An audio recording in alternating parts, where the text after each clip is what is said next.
अस्सलाम वालेकुम, मैं हूं रेहान तारिक और आप देख रहे हैं दास्तान। मुल्क में बढ़ती हुई महंगाई, बेरोजगारी, गुर्बत और वादों की तकमील में ताखीर के बायस हुकूमती मेंबरान के लिए अवाम में जाना मुश्किल ही नहीं बल्कि नामुमकिन दिखाई दे रहा है। हुकूमती अहदेदार अवामी सवालात इससे इस कदर घबरा चुके हैं कि वो अवाम को जवाब देने की बजाय उन्हें बराह रास्त धमकियां दे रहे हैं। इसकी ताज़ा मिसाल एबटाबाद में देखी गई है, जब वजीर दिफा परवेज खटक एबटाबाद में बल्दियाती इलेक्शन के हवाले से होने वाले वर्कर्स कन्वेंशन में खिताब के लिए गए। वहां उनसे महंगाई में इजाफे पर कारकुनान ने सवाल किया, जिसके जवाब में परवेज खटक ने वर्कर्स को डांट दिया, पार्टी से निकालने की धमकियां दी, यहां तक कि एबटाबाद वालों को बदतमीज तक कह दिया। तहरीक इंसाफ के वर्कर्स ने गो खटक गो के नारे लगाना शुरू कर दिए।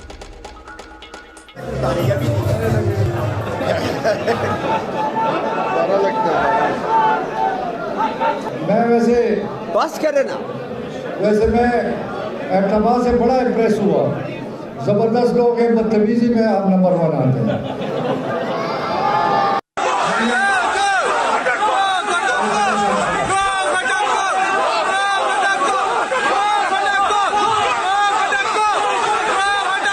अवामी दबाव के नतीजे में हुकूमती अहदेदार दीगर सियासी जमातों में भी जाए अमान तलाश कर रहे हैं।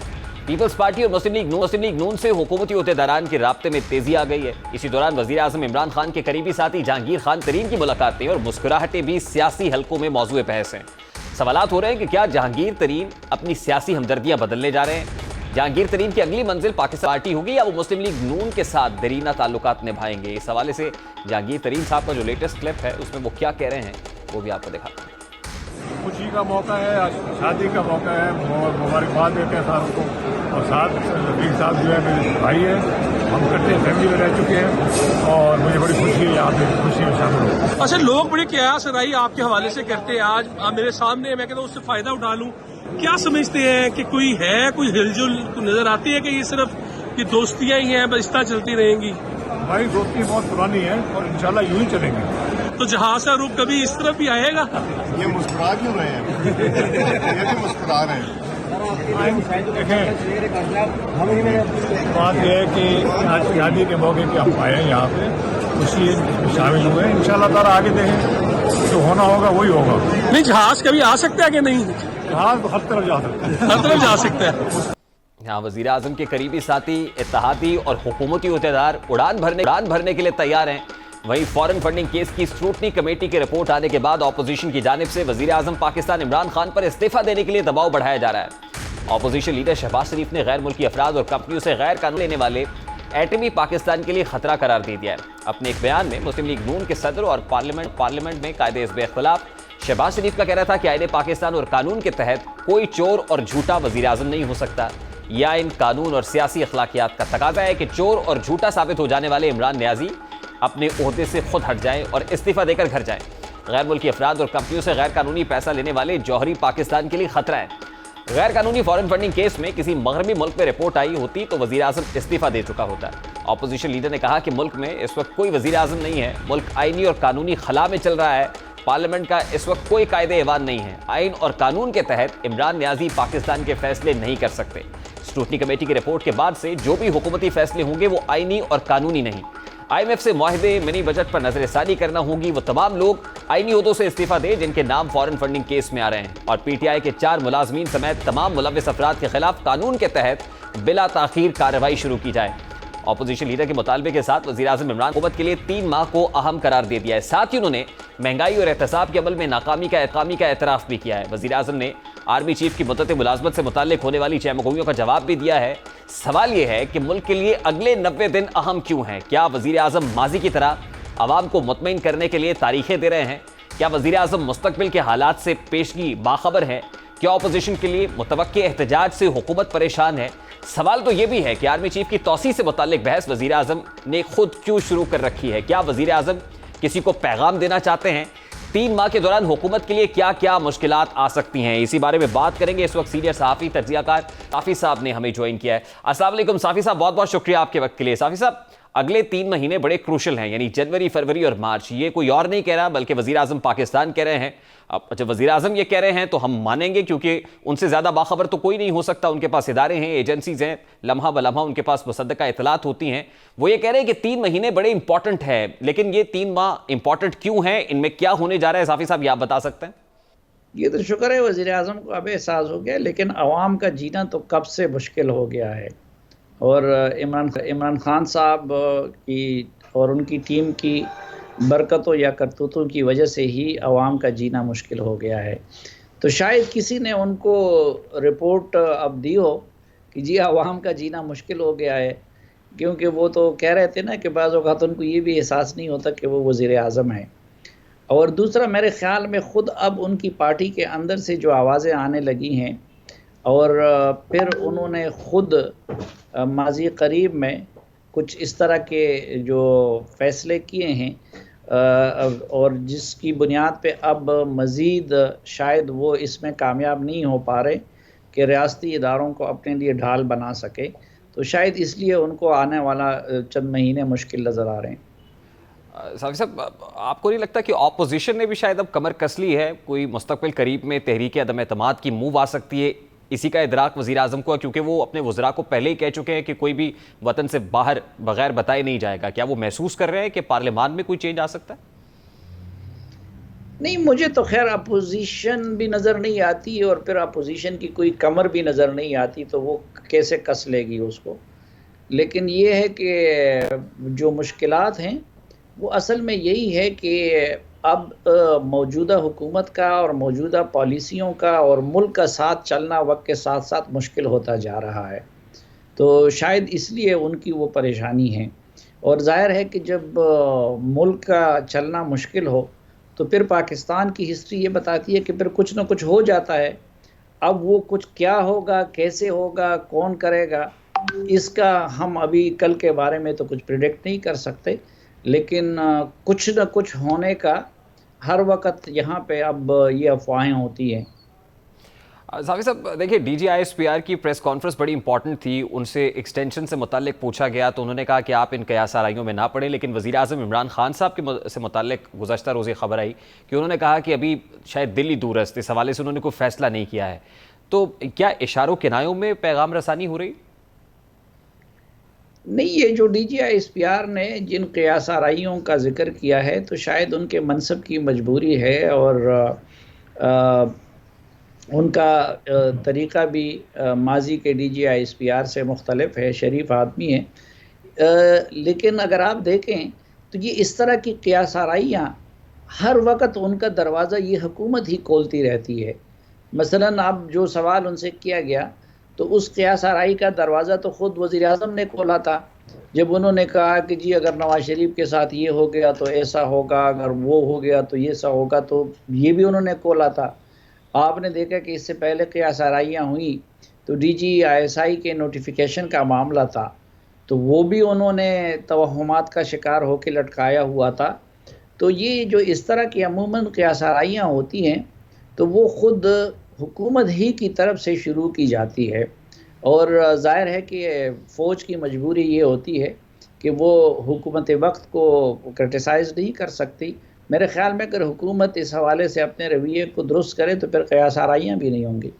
इमरान खान साहब तो कह रहे हैं कि उनके ताल्लुकात मिसाली हैं, यानी जो मुक़्तदिर हलकों से अभी तक भी वो इस बात पर कायम है कि उनके ताल्लुकात मिसाली हैं। आपको लगता है कि वाकई ताल्लुकात उसी नहज पर हैं जहाँ से इब्तिदा हुई थी?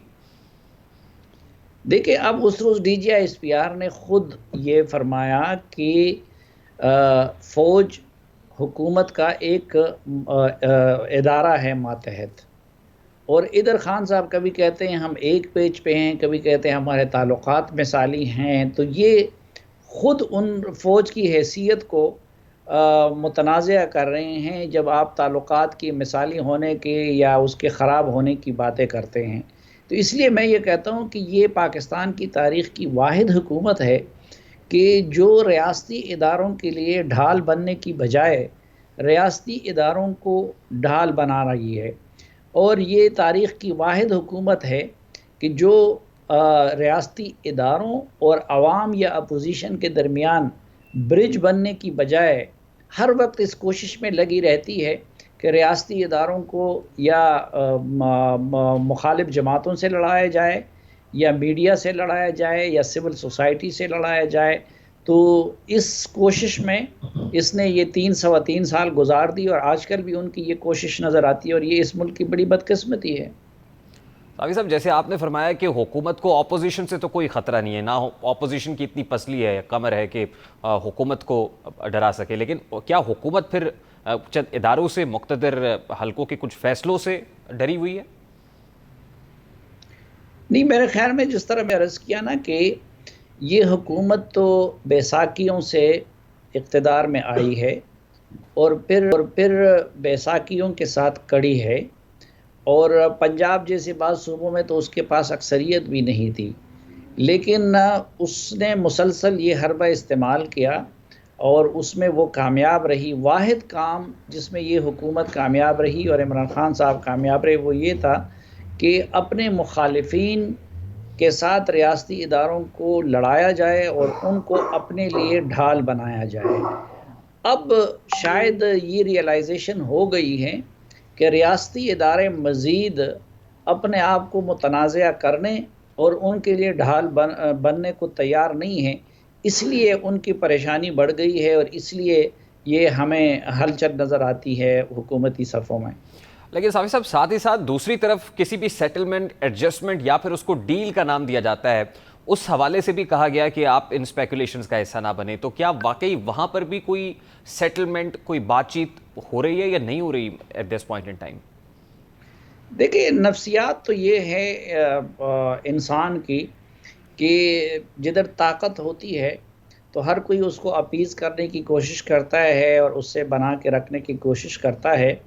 और पिछले सालों में पाकिस्तान के हालात से और फ़ैसलों से और इक़दामात से ये सबक मिला है सियासी जमातों को भी और हम जैसे तालिब इल्मों को भी कि ताकत का असल सरचश्मा अमलन हमारे सिस्टम में वो अवाम नहीं है।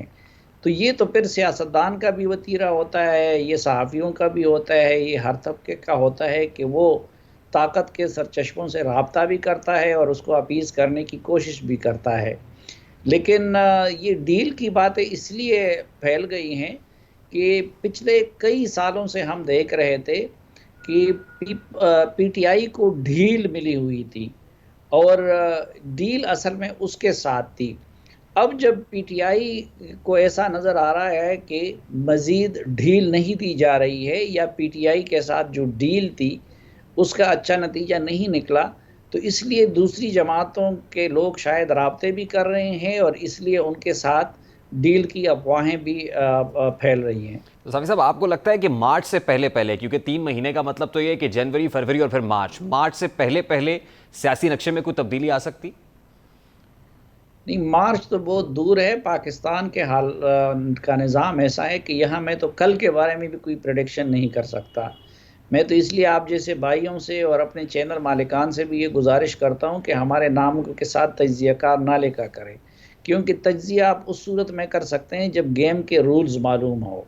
मसलन शोएब अख्तर तज्ज़िया कार हैं, सिकंदर बख्त तज्ज़िया कार हैं, क्योंकि क्रिकेट के रूल्स मालूम हैं, उधर हर खिलाड़ी की सलाहियत भी मालूम है।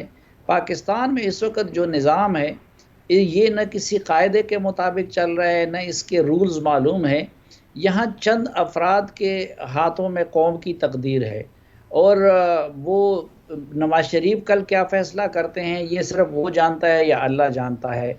इमरान खान कल क्या फ़ैसला करता है ये वो जानता है, क्योंकि मुशावरत का और वो सिलसिला तो नहीं है इन जमातों के अंदर। जरदारी साहब क्या करता है, इसी तरह कुछ और अफराद जिनके हाथों में कौम की तकदीर है वो कल क्या फ़ैसला करते हैं, तो वो दिलों का हाल तो सिर्फ अल्लाह जानता है।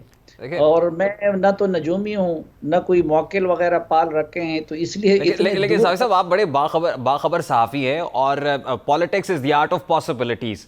तो वो पॉसिबिलिटीज़ क्या क्या हो सकती हैं? देखिए, अब जहाँ तक एक्सटेंशन की बात है वो तो नवंबर में जाके मामला होगा। अब जहाँ तक जो है वो फॉरेन फंडिंग केस वाला मामला है, तो मेरा नहीं ख्याल कि फॉरेन फंडिंग केस इतनी जल्दी किसी को कंक्लूसिव हो सकता है, मतलब कि जहाँ तक पहुँच सकता है, क्योंकि उसका एक अपना ड्यू प्रोसेस है। As far as any in house change is concern, आप ये कह रहे हैं कि ऑपोजिशन उतनी स्ट्रॉन्ग नहीं है कि कोई अदम एतमाद की तहरीक ला सके, तो फिर क्या पॉसिबिलिटी क्या हो सकती है सर आपके एनालिसिस में? देखिए, जिस तरह आपने कहा कि पार्टी फंडिंग केस का फ़ैसला तो हतमी फ़ैसला तो बहुत आगे जाके होगा और अल्टीमेट फ़ैसला सुप्रीम कोर्ट ने करना है। और जिस रफ्तार से ये केस चलता रहा तो उस रफ्तार से तो अगर हम देखें, अगर माजी को रिपीट किया जाता है इस केस के हवाले से, तो फिर तो शायद हमारी ज़िंदगी में मुश्किल से इसका हतमी फैसला हो जाएगा। लेकिन जो एक फिर ये कि वो कोई ताकत के अवामी ताकत के बल पे अपोजिशन हुकूमत को गिरा देगी, तो पाकिस्तान में वो भी अगर आपको कोई ताकतवर हलकों की बैकिंग ना हो तो इस तरह की अवामी मूवमेंट भी कामयाब नहीं हो सकती। हाँ, एक जो आसान रास्ता है वो इन हाउस चेंज का है, क्योंकि आप जानते हैं कि यहाँ मुस्लिम लीग काफ से भी इत्तेहाद बिलजबर करवाया गया है और इसी तरह MQM से भी इत्तेहाद बिलजबर करवाया गया है। तो अगर अपोजिशन अपनी सफ़ों में कोई यूनिटी ला सके तो ये काम हो सकता है। लेकिन मुसीबत ये है कि उधर जरदारी साहब अपनी ज़ात और अपनी दुकान से नहीं निकल रहे हैं, नवाज शरीफ साहब और मरियम साहबा वो अपनी ज़ात और अपनी दुकान से नहीं निकल रहे हैं। इसी तरह मौलाना साहब भी ज़ाहिरी बात है कि अपने लिए वो कोशिश करेंगे। तो जब तक उनकी कोई जॉइंट स्ट्रेटजी नहीं बन जाती तो तब तक मुझे वो अदम एतमाद का जो मुँह है वो भी कामयाब होता हुआ नज़र नहीं आ रहा है। हाँ, अलबत्ता अगर अपोजिशन इसमें कामयाब हो गई तो मेरे ख़्याल में माजी की तरह कोई इदारा इमरान खान साहब को बचाने के लिए अब के बाद ढाल नहीं बने। शुक्रिया। सीनियर सहाफ़ी तर्जुमाकार सलीम साफ़ी साहब हमारे साथ मौजूद थे, लेकिन सवाल तो ये भी है कि अदम एतमाद की तहरीक के इम्कानात कितने हैं, इसी पर बात करेंगे। इस वक्त सीनियर सहाफ़ी तर्जुमाकार मुजीबुर रहमान शामी साहब ने हमें ज्वाइन किया है। अस्सलाम वालेकुम शामी साहब, बहुत बहुत शुक्रिया आपके वक्त के लिए। शामी साहब, सवाल बड़ा सादा सा है कि क्या at this point in time opposition इकट्ठी होकर ईवान के अंदर को अदम एतमाद की तहरीक लाने की पोजीशन में है कि पीपल्स पार्टी और PMLN इकट्ठे हो जाए इस पॉइंट के ऊपर कि हम वोट ऑफ नो कॉन्फिडेंस लाते हैं पार्लियामान में? वालेकुम अस्सलाम जनाब। आज ये अपोजिशन किसी वक्त भी मुत्तहिद हो सकती है। आपको याद होगा जब इमरान खान साहब ने और ताहिर कादरी साहब ने धरने दिए थे तो अगरचे वो एक दूसरे से अलग अलग नजर थे, लेकिन अंदर से तो रास्ता मौजूद था और एक दूसरे से मिले हुए भी थे। फिर कभी वो इकट्ठे हुए, कभी वो अलग हुए। तो ये सियासत में चलता रहता है। और इस वक्त तो पीपल्स पार्टी और PDM की पार्टीज हैं, ये किसी वक्त इकट्ठी हो भी सकती हैं और अलग अलग भी रह सकती हैं। कुछ कहना मुश्किल है, सियासत में कुछ भी हो सकता है। देखिए शामी साहब, इस वक्त वजीर आजम इमरान खान को अगले 3 माह बड़े क्रूशल, बड़े इंपॉर्टेंट दिखाई दे रहे हैं। क्या उसकी वजह यह है कि एक तो पाकिस्तान पीपल्स पार्टी 27 फरवरी से लॉन्ग मार्च करने का ऐलान कर चुकी है, इसी दौरान इसको PDM भी ज्वाइन कर सकती है? एक मॉडल ऐसा बन सकता है कि पार्लियामान में अल्टीमेटली इन हाउस चेंज की मूव लाई जाए? देखिए, इन्हीं 3 महीनों में बल्दियाती इंतखाबात का दूसरा मरहला भी होना है KPK में, और इन्हीं 3 महीनों में अपोजिशन जो है वो भी अपने मार्च शुरू कर रही है और महंगाई जो है उस पर भी गवर्नमेंट काबू पाने की कोशिश कर रही है। तो गैर यकीनी सूरत हाल तो मौजूद है। मेरा ख्याल इसीलिए वज़ीर आज़म ने कहा है कि ये बड़े अहम होंगे 3 माह, और अगर वो हालात जो हैं वो संभाल ना सके वो, तो फिर कोई भी इकदाम कर सकेंगे। तो मेरा ख्याल हमें इंतजार करना चाहिए और देखना चाहिए कि ऊँट किस करवट बैठता है। शामी साहब, आपके ख्याल में हुकूमत इस प्रेशर को सस्टेन करने की सलाहियत रखती है? अभी तक तो हुकूमत ने ये प्रेशर सस्टेन किया है और मेरा ख्याल है कि यानी हुकूमत की जो पोजीशन है मुझे वो आसानी से खत्म होती नजर नहीं आती। वो छोटी जमातें हैं, वो अगर हुकूमत से मुंह मोड़ेंगी या पुट्टी करेंगी तो जाएंगी कहाँ? तो उनका अपना मुस्तकबिल जो है वो भी तो खलाक का शिकार हो जाएगा ना। तो जब तक उनके सामने कोई वादे नक्शा ना हो तो वो कैसे छलांग लगाएंगी किसी गार में? तो काफी मुश्किल लगता है कि हुकूमत की कोलिशन टूटे। लेकिन अगर दबाव बढ़ा अपोजिशन का तो फिर इसमें दरारें पड़ भी सकती हैं। पाकिस्तानी सियासत जो है वो और जो महबूब का मजाज है वो दोनों, उनके बारे में पेशीनगोई करना मुश्किल है। बनते संवरते बिगड़ते रहते हैं। शामी साहब, एक तरफ तो हुकूमती इत्तेहादी हैं जो छोटी जमातें हैं, दूसरी तरफ जहांगीर तरीन है, और जहांगीर तरीन की जो मुलाकातें हैं पाकिस्तान मुस्लिम लीग नून और पीपल्स पार्टी के हलकों से आजकल उनके बड़े चर्चे हैं। आपको लगता है कि खुद हुकूमत के अपने लोग हुकूमत के लिए मुश्किल खड़ी कर सकते हैं? अब वो अपने तो इतने रहे नहीं है, उनको भी अंदाजा हो गया है कि कोई अपनापन हुकूमत में नहीं है। ये तो एक मजबूरी का सौदा है जो हुकूमत और जहांगीर तरीन दोनों निभा रहे हैं। अगर कोई दूसरी ऑप्शन नजर आएगी तो फिर उससे वो इस्तेफादा भी कर सकते हैं, लेकिन जब तक कोई दूसरी ऑप्शन नहीं होती तो उस वक्त तक ये निभा जो है वो करना पड़ेगा एक दूसरे से। शाफी साहब, एक बड़ा सादा सा सवाल है। पाकिस्तान मुस्लिम लीग नून से जब ये कहा जाता है कि इन हाउस चेंज लेकर आए, तो वो कहते हैं कोई भी चेंज उस वक्त तक पार्लियामान में सक्सेसफुल नहीं हो सकती जब तक वो खुफिया कुव्वतें हुकूमत से हाथ हटा ना लें। आपको लगता है कि अब वो अश्योरिटी या यकीन दहानी है एटलीस्ट कि हुकूमत के साथ वो कुव्वतें अब मौजूद नहीं हैं? देखिए, सियासतदानों की अपनी गुफ्तगू है, उनके अपने इशारे हैं, उनके अपने अल्फाज हैं, उनके अपने मानी होते हैं। मोहतरमा बेनजीर भुट्टो जब वज़ीर आज़म थी और उस वक्त नवाज शरीफ साहब वज़ीर आला थे पंजाब के, और उन्होंने बड़ा एड़ी का जोर लगाया था और एक लिहाज से जो नादीदा कुव्वतें थी वो भी नवाज शरीफ साहब के साथ थी, लेकिन बेनजीर भुट्टो के खिलाफ तहरीक अदम एतमाद कामयाब नहीं हो सकी थी। तो ये कहना कि किसी इशारे पर कोई तब्दीली हो सकती है, ये भी कोई आसान काम नहीं है। सियासतदान जो है मेरा ख्याल उनको इतना हल्का भी नहीं लेना चाहिए, और मेरा ख्याल है कि किसी भी सिटिंग गवर्नमेंट के खिलाफ जो तहरीक अदम एतमाद है उसे मंजूर कराना काफी मुश्किल होता है, ये कोई आसान काम नहीं है। शाफी साहब, लास्टली ये फरमाइएगा, 27 फरवरी से पाकिस्तान पीपल्स पार्टी तो सड़कों पर आने का इरादा कर चुकी है, क्या पीडीएम भी लॉन्ग मार्च को पहले कर लेगी, स्केड्यूल कर लेगी, या आपको लगता है कि पीडीएम का लॉन्ग मार्च तो सिर्फ अफसाना है, ये कहानी बनकर रह जाएगी? नहीं, अफसाना नहीं है, कुछ ना कुछ तो उनको करना ही पड़ेगा और कुछ ना कुछ वो करेंगे नहीं। लेकिन असल मसला ये है कि आप देखिए केपीके में इंतखाबात होने वाले हैं, दूसरा मरहला जो बल्दियाती इंतखाबात का वो मार्च में, और फिर पंजाब में भी बल्दियाती इंतखाबात की बात हो रही है। तो जब ये अगर इंतखाबात तक बात पहुंचेगी तो फिर जाहिर है कि जो लॉन्ग मार्च तो पीछे रह जाएंगे ना, फिर तो आपको इंतखाब में हिस्सा लेना पड़ेगा, उन्हें लड़ना पड़ेगा और वहीं जोर आजमाई करनी पड़ेगी, वहीं अपनी ताकत का सबूत देना पड़ेगा। और जो मौजूदा हालात हैं और जिस तरह केपीके में कामयाबी हुई है जेयूआई को, उसके बाद इंतखाबी मैदान से पीछे हटना या इसे पड़ा छोड़ना ये मुमकिन नहीं होगा। अपोजिशन बहरहाल इसमें हिस्सा लेगी और जोर तरीके से लेगी, तो फिर जाहिर एजुकेशन की पॉलिटिक्स तो पीछे रह जाएगी। ठीक है, बहुत बहुत शुक्रिया शामी साहब आपके वक्त के लिए। सीनियर सहाफ़ी तजज़ियाकार मुजीबुर रहमान शामी साहब हमारे साथ मौजूद थे। खुद हुकूमत क्या सोच रही है, हुकूमत से भी बात करेंगे, और फिर सिर्फ ऑपोजिशन का अगर एहतसाब होता रहेगा तो जवाब कौन देगा, इस पर बात करेंगे। इस ब्रेक के बाद हमारे साथ रहिए।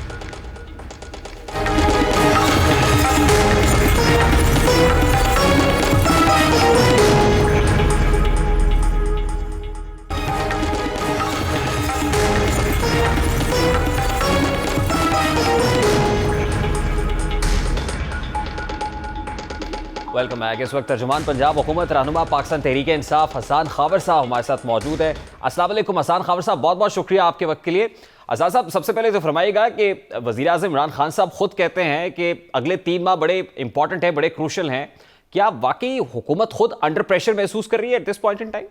नहीं, देखिए कोई दबाव नहीं है, कोई प्रेशर नहीं है। 3 महीने इसलिए अहम है हमारे लिए पंजाब के हवाले से कि अब हमने आगे पंजाब में बल्दियाती इंतखाबात कराने हैं, हमने अपनी परफॉर्मेंस लोगों के सामने रखनी है। आपको पता है कि पिछला साल जो था वो जाहिर है कि हम कोविड से निकल रहे थे, और अब हमने अपने तरक्याती जो हमारे काम हैं उनकी स्पीड बहुत तेज़ कर दी है। बहुत ज़्यादा फोकस है परफॉर्मेंस पे, गवर्नेंस की बेहतरी में। तो इस लिहाज से हम भी समझते हैं कि ये महीने बहुत अहम है, लेकिन मैं नहीं समझता कि किसी किस्म का कोई प्रेशर ऐसा है। हसान खावर साहब, मुमकिन तहरीक अदम एतमाद से निपटने के लिए आप तैयार है? कोई काउंटर स्ट्रैटेजी बना रखी है पंजाब हुकूमत ने? कुछ नहीं जी, देखिए तहरीक अदम एतमाद जो है वो जाहिर है कि जो अपोजिशन की जमातें हैं उनका इस्तेहकाक है, उनका हक है। वो अगर समझते हैं कि उनके पास इतनी तादाद में लोग हैं तो वो ला सकते हैं।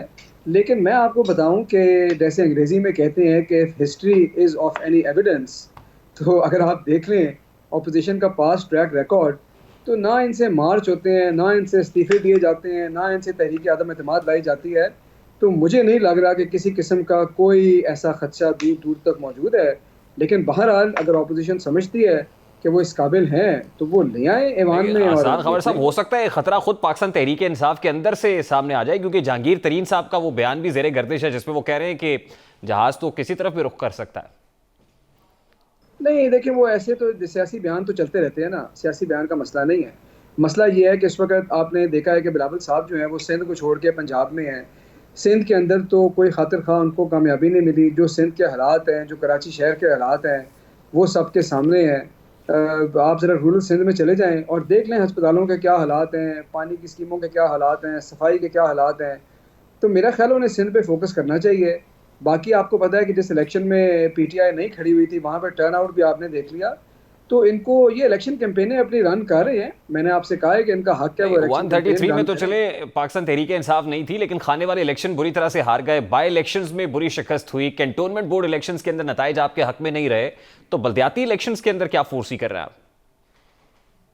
देखिए, हमारी जो हाई होप्स है ना, उसके पीछे हमारी परफॉर्मेंस है। मैं आपको एक बात ज़रा बताऊं कि देखें, पाकिस्तान इस वक्त महंगाई की जद में है, इस बात से किसी को इनकार नहीं है। हुकूमत हर मुमकिन कोशिश भी कर रही है कि उस पर काबू पाया जाए, लेकिन और जो इनकम्बेंट गवर्नमेंट होती है उसको थोड़ी रिस्पॉन्सिबिलिटी लेनी भी पड़ती है। लेकिन मैं आपको बताऊं कि जो केपी के बल्दियाती इंतखाब हुए, आपने उसमें देखा कि उसमें पीपल्स पार्टी और नून लीग जो है वो तकरीबन मिट के रह गई है। इसी तरह पंजाब में पीपल्स पार्टी का कोई स्कोप नहीं है। अब पंजाब में हमारा मुकाबला होगा नून लीग से। नून लीग के लीडर जो हैं वो तो पाकिस्तान आना नहीं चाहते लंदन से। वो लंदन में बैठ के समझ ये रहे हैं कि वो पंजाब की सियासत कर सकेंगे। उनसे तो अपने केसेस के जवाब नहीं दिए जा रहे। शहबाज शरीफ साहब से आपसे पता है कि उनका चलान फाइल हुआ है और उनके पास कोई जवाब नहीं था देने के लिए। तो वो लोगों के सामने ये बात बड़ी वाज़ेह है। बाकी रही तरीके इंसाफ की बात, तो हम लोगों के सामने अपनी परफॉर्मेंस रखेंगे, अपने तरक्याती काम रखेंगे। देखिए, जैसे आप खुद कह रहे हैं कि महंगाई एक हकीकत है जिससे इनकार नहीं है, और महंगाई एक बहुत बड़ी वजह थी केपी इलेक्शंस में शिकस्त के पीछे, और पंजाब में अगर यही कुछ होता है, मतलब what are you looking at कि अगर ऐसी ही mismanagement, bad governance, poor performance, महंगाई रहती है, तो आपको नहीं लगता कि केपी वाला रिजल्ट यहाँ रिपीट हो सकता है? देखिए, महंगाई की जो आप जहाँ तक बात है ना, मैं आपकी बात से बिल्कुल मुत्तफिक हूँ कि महंगाई एक बड़ा मसला है, और महंगाई वो चीज़ है जो आम इंसान को असर करती है। और आपको पता है कि पूरी दुनिया इस वक्त महंगाई की लपेट में है। पाकिस्तान में हम ये कर रहे हैं कि एक तरफ तो हमारी ये कोशिश है कि वो चीज़ें जो हमारे कंट्रोल में है हम उन पर काबू पाएँ, और हमने किया भी है। पंजाब में हमने गंदम और आटे के क्राइसिस पर काबू पाया, चीनी क्राइसिस पे काबू पाया। तो ये सारे काम हम कर रहे हैं। लेकिन उसके साथ साथ हमें ये भी एहसास है कि कुछ चीज़ें ऐसी होती हैं जो हुकूमत के कंट्रोल में नहीं होती। तो उस पर काबू पाने के लिए या उसका असर कम करने के लिए हुकूमत ने एहसास राशन प्रोग्राम रोल आउट किया, और आपको पता है कि बड़ी तेज़ी से वो प्रोग्रेस कर रहा है। लोगों को 30% तक का डिस्काउंट दिया जा रहा है। क्राइसिस दर क्राइसिस का सिलसिला है ना, आटा चीनी क्राइसिस के बाद अभी हमने हाल ही में यूरिया क्राइसिस भी देखा है। इन्हीं क्राइसिस के अंदर जो है, अगर नवाज शरीफ साहब वापस आ जाते हैं और बहुत बड़ा क्राइसिस जन्म लेता है हुकूमत के लिए, प्रेशर और भी बढ़ जाता है, फिर क्या करेंगे? अच्छा देखिए, मैं आपको बता दूं, पहले क्राइसिस की बात कर लेते हैं। क्राइसिस तो बिल्कुल आते हैं, और उसकी वजह क्या है, क्यों ये क्राइसिस आते हैं? उसकी वजह ये है कि हमने तो अपने कितनी दिहाइयाँ गुजर गई, ना हमने इदारा साजी पे तवज्जो दी, ना हमने मार्केट रिफॉर्म्स किए, और हमने इस जो हमारे माफियाज थे उनको पनपने दिया। तो ये आपकी बात बिल्कुल ठीक है कि आए दिन जो है कोई ना नया क्राइसिस सर उठाता है। शॉर्ट टर्म में हुकूमत की कैपेबिलिटी ये है कि आपने उस क्राइसिस को मैनेज करना है और आपने फौरी तौर पे उस पर काबू पाना है, और मैं समझता हूँ ये हमारी हुकूमत की कामयाबी है। लेकिन हमने मीडियम टर्म के अंदर फिर इस्लाहात भी करनी है, मार्केट रिफॉर्म्स भी करने हैं, क्योंकि जाहिर है कि हमने उन जो असबाब हैं उनका सद्देबाब भी करना है जिनकी वजह से ये क्राइसिस जन्म लेते हैं। तो ये दोनों हमारी 2 pronged स्ट्रेटजी है जिसको हम लेके चल रहे हैं। अब रह गई सियासत की बात। मियाँ नवाज शरीफ अगर वापस आएँ या उनको हम लेके आएँ तो उनको आना चाहिए। नहीं, ला तो आप नहीं सके हसन खबर साहब, नवाज शरीफ साहब को आना चाहिए, एक अलग बात है, लेकिन हुकूमत नहीं ला सकी, जिसकी वजह से आपका एहतसाब का बयानिया भी पिट रहा है। तो एक तरफ तो महंगाई है, बैड गवर्नेंस है, दूसरी तरफ जो एहतसाब का बयानिया है आपका, जिसके तहत आपने इलेक्शन 2018 लड़ा था, वो भी तो पिट रहा है ना सर? नहीं देखिए, मैं नहीं समझता कि एहतसाब का बयानिया पिट चुका है। हाँ, ये बात ज़रूर है कि इन लोगों की जो करप्शन है, जो वाइट कॉलर क्राइम है, वो इतने कॉम्प्लेक्स हैं कि उनको निकालने के लिए वक्त चाहिए होता है, आपको पता है कि हमारे अदालती निज़ाम के अंदर भी देर लगती है, ये बात मैं मानने को तैयार हूँ। लेकिन ये कहना कि एहतसाब का बयानिया पिट चुका है, मैं समझता हूँ कि पाकिस्तानी कौम के साथ इससे ज़्यादा नाइंसाफ़ी कोई नहीं हो सकती अगर हम ये करें। इसका तो मतलब ये है कि हम ये कह रहे हैं कि आप सियासतदानों को क्लीन चिट दे दें और हम ये कहें कि ठीक है भाई, आपने जो मर्ज़ी करप्शन की हम आपको नहीं पकड़ सके। तो हम पहली बात तो ये है कि एहतसाब का जो हमारा मिशन है उससे हम पीछे नहीं हटेंगे। दूसरी बात ये है कि जो मौरूसी सियासत है ये जमहूरियत नहीं है, ये बादशाहत है। और ये बात भी वाज़ी है कि इस वक्त मुल्क में सिर्फ एक जमात है जो मौरूसी सियासत की ग़ुलाम नहीं है, जो बादशाहत की जहनीत नहीं रखती, जो लोगों की जमात है। तो ये भी हमारा बयानिया है। और तीसरा और सबसे अहम बात ये है कि हमने जो बातें की थी हमने उसके अगेंस्ट अपनी परफॉर्मेंस दिखानी है।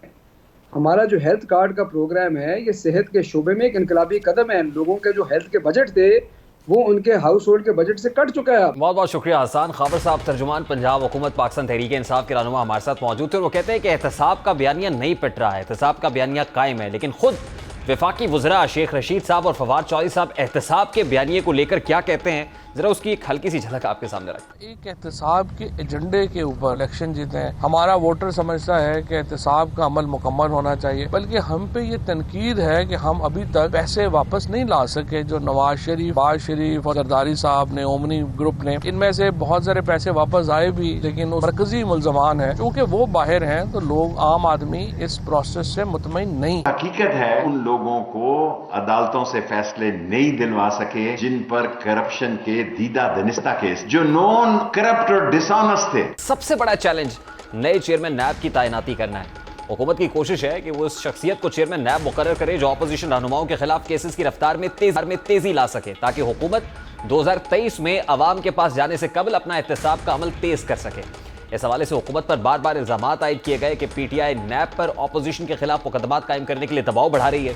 इसी दबाव का शिकार होकर डिप्टी चेयरमैन नैब हुसैन असगर सलीमी ने ओहदे से इस्तीफा दे दिया था। उन पर दबाव था कि वो शायद खान अब्बासी, एहसन इकबाल और मिफ्ता इस्माइल के खिलाफ केसेस बनाए, जबकि हुसैन असगर सलीमी का मौक़िफ़ था कि उन पर नैब मुकदमात नहीं बनाए जा सकते।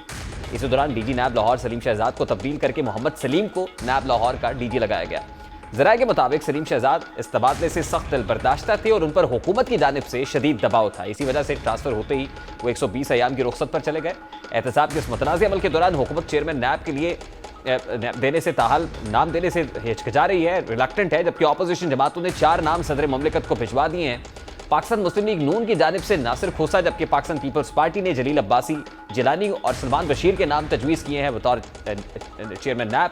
जमीयत उलमा इस्लाम की जानिब से जस्टिस रिटायर्ड दोस्त मोहम्मद का नाम चेयरमैन नैब के लिए दिया गया है। चेयरमैन नैब की तैनाती और एहतसाब के अमल पर सवालात तो उठ रहे हैं और अभी तक हुकूमत चेयरमैन नैब के हवाले से कोई भी नाम देने से गुरेजा दिखाई दे रही है। लगता है कि हुकूमत को अपनी पसंद का चेयरमैन नैब दिखाई नहीं दे रहा है और अगर यूं ही होता रहेगा तो यकीनन एहतसाब के बयानिए पर सवालात तो मजीद गहरे होंगे। अभी एक ब्रेक लेंगे और ब्रेक के बाद जब वापस आएंगे तो फिर आपको बताएंगे कि भारत किस तरह अक़लियतों के लिए गैर महफूज होता चला जा रहा है। इस ब्रेक के बाद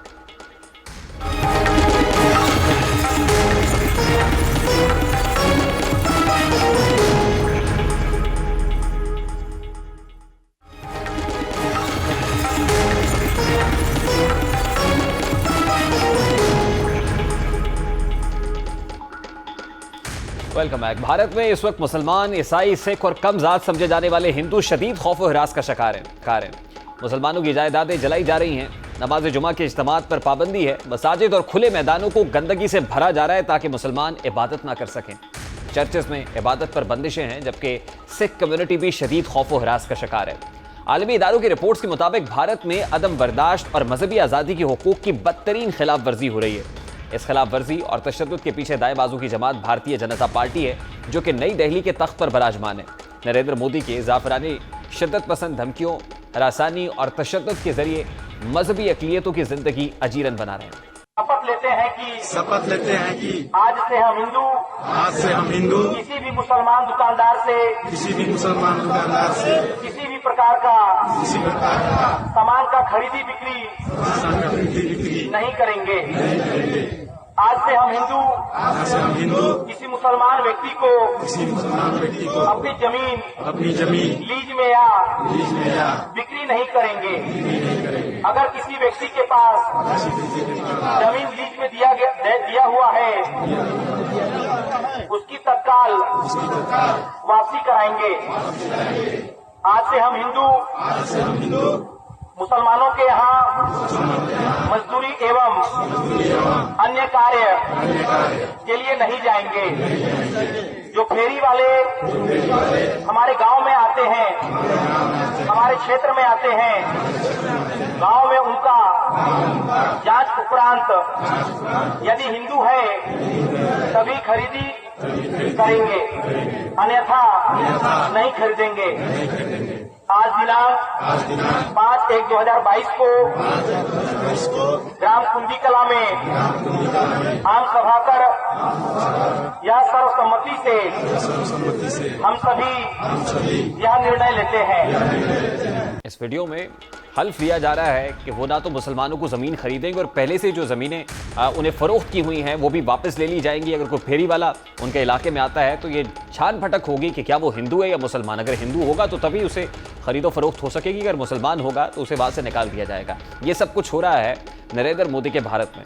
इस वीडियो के मंजर आम पर आने के बाद भारतीय मुसलमान शदीद परेशानी में मुब्तला है, जबकि भारतीय अफवाज के 5 साबिक चीफ्स ऑफ स्टाफ, साबिक फौजी ऑफिसर्स, ब्यूरोक्रेट्स और सरकर्दा शहरियों समेत 100 से ज्यादा नामवर शख्सियात ने हिंदुत्व के रहनुमाओं की जानिब से मुल्क में मुसलमानों की नस्ल कुशी की खुली धमकी को मुल्क की सलामती के लिए खतरा करार देते हुए सदर रामनाथ कोविंद और वजीर आजम नरेंद्र मोदी को इस हवाले से खुला खत लिखा है। यही नहीं बल्कि सुप्रीम कोर्ट के 76 वकला ने भी chief justice of India NV Ramana को खत लिखा है, जिसमें सुप्रीम कोर्ट से अक़लियतों के खिलाफ तशद्दुद की धमकियों का खुद नोटिस लेने का मुतालबा किया गया है। दोनों खतूत में उत्तराखंड के शहर हरिद्वार और दिल्ली में होने वाले इज्तिमात के दौरान ईसाइयों, दलितों और सिखों जैसी दीगर अक़लियतों को निशाना बनाने का भी जिक्र है। साबिक आर्मी ऑफिसर्स और वकला ने खबर है कि मजहबी अक़लियतों के खिलाफ तशद्दुद की इस तरह की खुली धमकियां न सिर्फ अंदरूनी तौर पर अदम इस्तेहकाम का बाइस बन सकती हैं, बल्कि बैरूनी कुव्वतें भी इसका फ़ायदा उठा सकती हैं। खतूत में लिखा गया है कि हम हिंदुओं के धर्म संसद नामी 3 रोज़ा मजहबी इज्तिमा के दौरान की गई तकरीरों के मवाद से सख्त परेशान है। इस तरह मजीद नफरत अंगेज इज्तिमा दूसरी जगहों पर मुनक्किद किए जा रहे हैं। भारत में जहां मुसलमानों के खिलाफ नफरत में इजाफा हो रहा है, वहीं अगले माह पंजाब में होने वाले इंतखाबात से कबल सिखों के खिलाफ नफरत में भी इजाफा हो रहा है। इस नफरत की इब्तिदा उस वक्त हुई जब भारतीय वजीर आजम बुध की सुबह बठिंडा एयरपोर्ट पहुंचे थे और शेड्यूल के तहत उन्हें कौमी शहदा की यादगार जाना था और इसके बाद एक हेलीकॉप्टर में रवाना होकर जलसे से खिताब करना था। मगर यह दौरा खराब मौसम की वजह से ताखीर का शिकार हुआ। जब हद निगाह बेहतर ना हुई, विजिबिलिटी ना हुई, तो उनका काफिला सड़क के रास्ते रवाना हुआ। ये यादगार से तकरीबन 30 किलोमीटर दूर मुजाहिरीन की वजह से कि जो जिस जगह पर मुजाहिरीन थे उनसे 30 किलोमीटर दूर यादगार थी, लेकिन ये काफिला वहां फंस गया और 15 से 20 मिनट तक नरेंद्र मोदी की केबल कैड यहीं पर फंसी रही, जिसकी वजह से उनकी सिक्योरिटी के ऊपर बहुत सारे सवालिया निशान उठने लगे। मुजाहिरीन junior home minister Ajay Mishra के इस्तीफे का मुतालबा कर रहे थे, क्योंकि उनके बेटे पर इल्ज़ाम है कि उन्होंने अक्टूबर के किसानों के एहतजाज के दौरान अपनी गाड़ी से कुचलकर कई अफराद को हलाक कर दिया था। अजय मिश्रा की मिल्कियत एक कार रियासत उत्तर प्रदेश में किसानों के एहतजाज में अचानक घुसी थी और इससे 4 लोग मारे गए थे। किसानों का इल्जाम है कि इस हमले के पीछे वजीर के बेटे आशीष मिश्रा थे।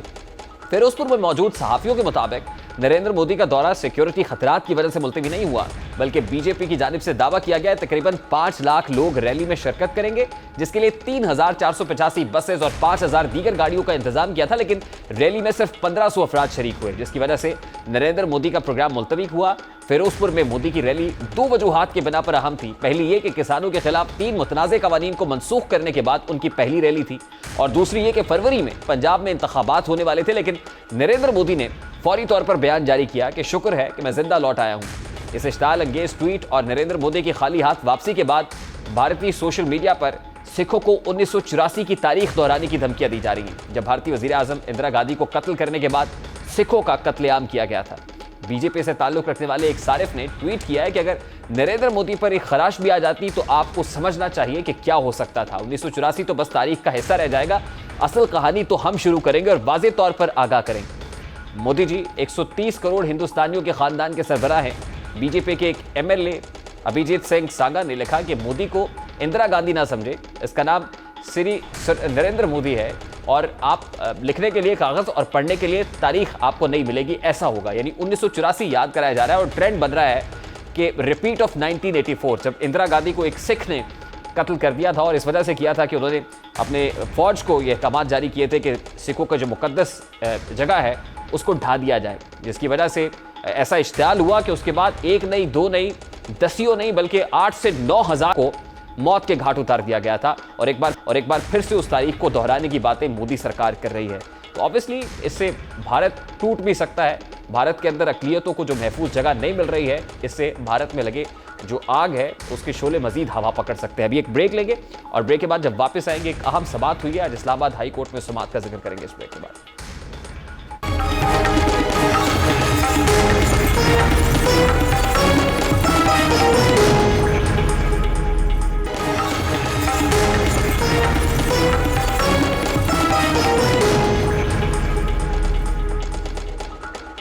Welcome back. Islamabad high court ने रावी झील के किनारे कायम नेवी सेलिंग क्लब की तामीर को गैर कानूनी करार देकर इसे 3 हफ्तों में गिराने का हुक्म दे दिया है। अदालत ने गुज़श्ता रोज महफूज किया गया फैसला सुनाते हुए कहा कि नेवी का इख्तियार नहीं है कि वो किसी भी तामीराती मंसूबे में शामिल हो। अदालत के मुताबिक कैपिटल डेवलपमेंट अथॉरिटी यानी CDA को भी इख्तियार नहीं था कि वो नेवल फॉर्म्स को NOC जारी करती। अदालत ने कहा कि फौज का मनसब अहम है और इसका मैंडेट आइन में बताया गया है। तामीरात के कारोबार के लिए अदारे का नाम इस्तेमाल नहीं किया जा सकता। नेवी ने नेशनल पार्क पर तजावुजात कायम की। सेलिंग क्लब गैर कानूनी है, इसे 3 हफ्तों के अंदर मुनहदम किया जाए, इसे ढाया जाए। अदालत ने कहा कि साबिक naval chief admiral Zafar Mahmood Abbasi ने गैर कानूनी इमारत का इफ्तिताह करके अपने हल्फ की खिलाफ वर्जी की और अपनी आईनी जिम्मेदारियों से तजावुज किया है। अदालत ने गैर कानूनी इमारत में मुलव्वस अफराद के खिलाफ मिसकॉन्डक्ट और फौजदारी कार्रवाई का हुक्म भी दिया है। गुज़श्ता रोज होने वाली समाअत में अदालत ने नेवी सेलिंग क्लब के लिए NOC जारी करने पर CDA के रुकन से इस्तफसार किया कि अगर कानून में किसी को इजाजत ना हो तो क्या आप उसको भी NOC जारी कर देते हैं। अदालत ने कहा कि मिसाल के तौर पर हाईकोर्ट कारोबार नहीं कर सकती, अगर हम भी दरखास्त दें तो क्या NOC जारी कर देंगे। अदालत ने सवाल किया कि क्या आप आइन के ताबे नहीं हैं। ऐसी दरखास्त आने पर आपका पहला एतराज़ यही होना चाहिए था कि हम ऐसी दरखास्त पर कोई कार्रवाई नहीं कर सकते। अदालत ने दरियाफ्त किया कि क्या 1993 में जोन 4 में तामीर हो सकती थी। इस पर CDA के मेंबर स्टेट ने जवाब दिया कि उस वक्त वहां फॉर्म हाउसेस की इजाजत थी। CDA के मेंबर प्लानिंग ने कहा कि नेवी सेलिंग क्लब ताहाल सर्वमोहर है। उन्होंने मजीद कहा कि बिल्डिंग बाय लॉज 2020 के तहत गैर कानूनी इमारत को मुनहदम भी किया जा सकता है। जुलाई 2020 में कैपिटल डेवलपमेंट अथॉरिटी ने नेवी सेलिंग क्लब को उसकी गैर कानूनी और गैर मजाज तामीर के लिए नोटिस जारी किया था। CDA के बिल्डिंग कंट्रोल सेक्शन की जानिब से जारी करदा नोटिस में पाकिस्तान नेवी सेलिंग क्लब को हिदायत की गई थी कि वो क्लब की इमारत की गैर कानूनी और गैर मजाज तामीर को फौरी तौर पर रोके। नोटिफिकेशन में कहा गया था कि अथॉरिटी के नोटिस में एक मरतबा फिर यह आया है कि गैर कानूनी तामीराती सरगर्मियां फिर बहाल कर दी गई हैं और क्लब को फाल किया गया है। ये CDA बाय लॉज की सरीहन खिलाफ वर्जी है जिसे फौरी तौर पर रोकने की जरूरत है।